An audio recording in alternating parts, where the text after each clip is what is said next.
इतना बड़ा इस मुल्क के ऊपर सानिया होता है तो कोई सुप्रीम कोर्ट से भी कोई इन्वेस्टिगेशन नहीं। इन्वेस्टिगेशन तो दूर की बात है।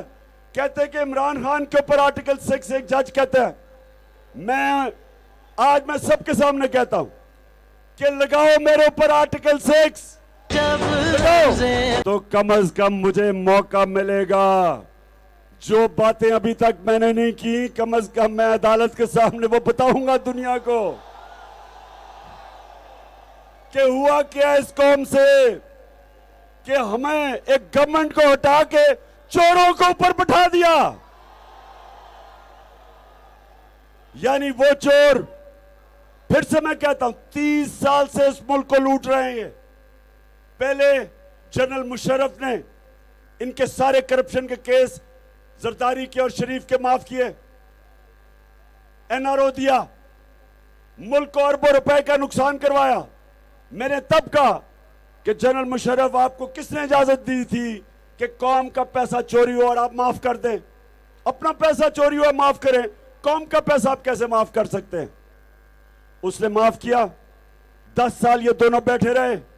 इन्होंने इस मुल्क के ऊपर 4 गुना ज्यादा कर्जा चढ़ाया। 4 गुना ज्यादा कर्जा चढ़ाया इन्होंने, खुद अरबों रुपया बनाया, कौम को मकरूज किया। और उसके बाद जब मैं वजीर आजम बना तो इन्होंने 3.5 साल मुझे ब्लैकमेल करने की कोशिश की कि एनआरओ दो।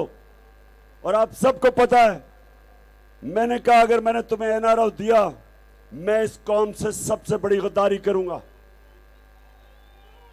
और फिर इस साजिश के तहत ये मुल्क के ऊपर आ गए और आते साथ ही मुल्क की मैशत तबाह कर दी।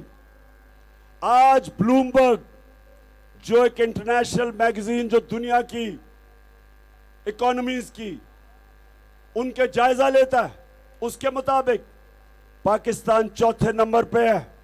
वो मुल्क जो डिफॉल्ट करने जा रहा है, यानी कि जो अपने कर्जे वापस नहीं कर सकेगा, जिस तरह श्रीलंका का दिवालिया निकला है। हम 4थे नंबर पे हैं, श्रीलंका नंबर 1 पे है।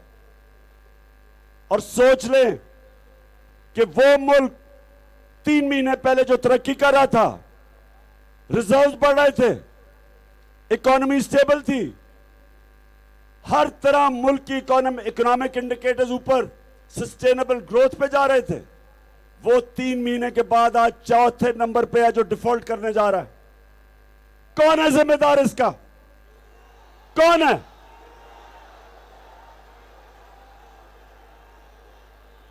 बजाय इस मुल्क में एक कमीशन बनती और पता चलाती कि किसने इन चोरों को ऊपर मुसल्लत किया, किस तरह की साजिश हुई, बजाय वो बनती कहते इमरान खान पे आर्टिकल 6 लगे।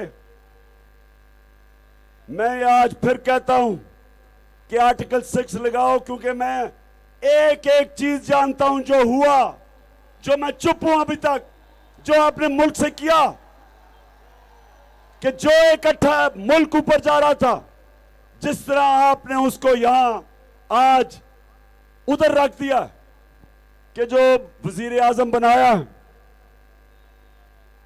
जो वजीर आजम बनाया है, जरा आराम से और इत्मीनान से सुने कि ये वजीर आजम बनते साथ ही पहले ये गया सऊदी अरेबिया, फिर यूएई, फिर तुर्की। तो ये क्या कहता है, जरा देखें। मैं सऊदी अरब से होके आया हूँ, मैं यूएई के होके, अभी मैं तुर्की होके आया हूँ। और मैंने उन भाइयों को कहा कि आप हमारे बड़े अजीम भाई हैं, हमेशा आपने हमारी मदद की। और मैंने यही कहा, जब मैं आया हूँ तो आप समझेंगे शायद ये मांगने आया है। मैं मांगने नहीं आया, लेकिन मजबूरी है। जिस तरह माजी में 75 साल में आपने हमारा हाथ बटाया है, कुछ अर्सा आप हाथ बटा। मैंने कहा मैं वादा करता हूँ कि इंशाअल्लाह हम पूरी कौम, हम मिलकर दिन रात मेहनत करेंगे, पसीना गराएंगे, अपने पाँव पे खड़े होंगे।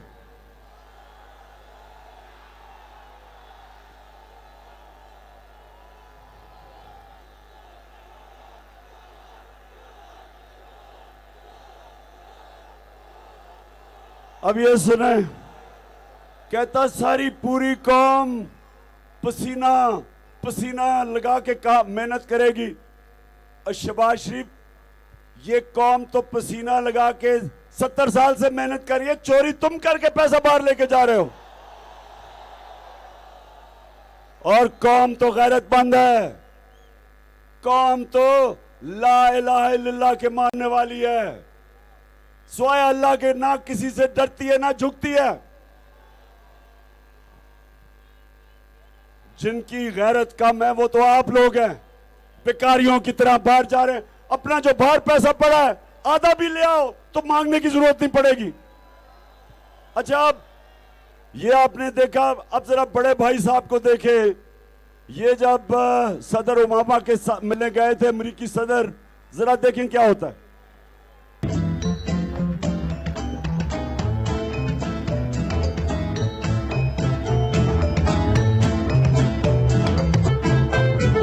रग रग में बहे सबसे आगे पाकिस्तान का ही नाम रहे।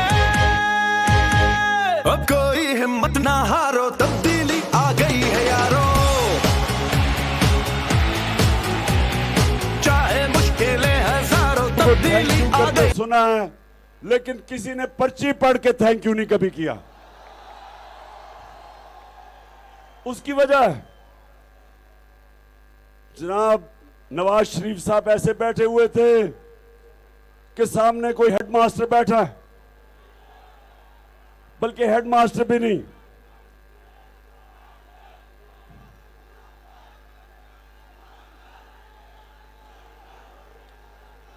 सो मैं ये आपको इसलिए दिखा रहा हूं पाकिस्तानियों कि ये वो कौम बननी थी। किधर इलामा इकबाल की सोच और किधर कायदे आजम जैसा लीडर जो गुलाम हिंदुस्तान में एक आजाद इंसान था, जिसकी उसके दुश्मन इज्जत करते थे उसकी खुददारी पे। और यहां एक अमेरिकी सदर के सामने कांपे टांग रही हैं। रोक सको तो रोक लो, तब्दीली आई रे, तब्दीली आई रे। आ गई रहनुमाई एक तूफानी, अपनी जिम्मेदारियों को तुम जान लो। गौर से इन लुटेरों को तुम पहचान लो। इनको एक तो खुददारी है, देखिए दूसरी चीज एक कौम को जो बनाती है, जो हमने अपने नबी सल्लल्लाहु अलैहि वसल्लम ने जो मदीना की रियासत में किया था। दो और चीजें हैं, ये पाकिस्तानियों समझ लो, हमने 3 चीजें करनी है अजीम कौम बनने के लिए। हम तब तक नहीं बन सकते जब तक ये 3 चीजें नहीं। नंबर 1 खुददारी। कोई कौम झुक के सजदे करके लोगों के सामने कभी उठी नहीं है, सिर्फ खुददार कौमें उठती हैं जो इकट्ठी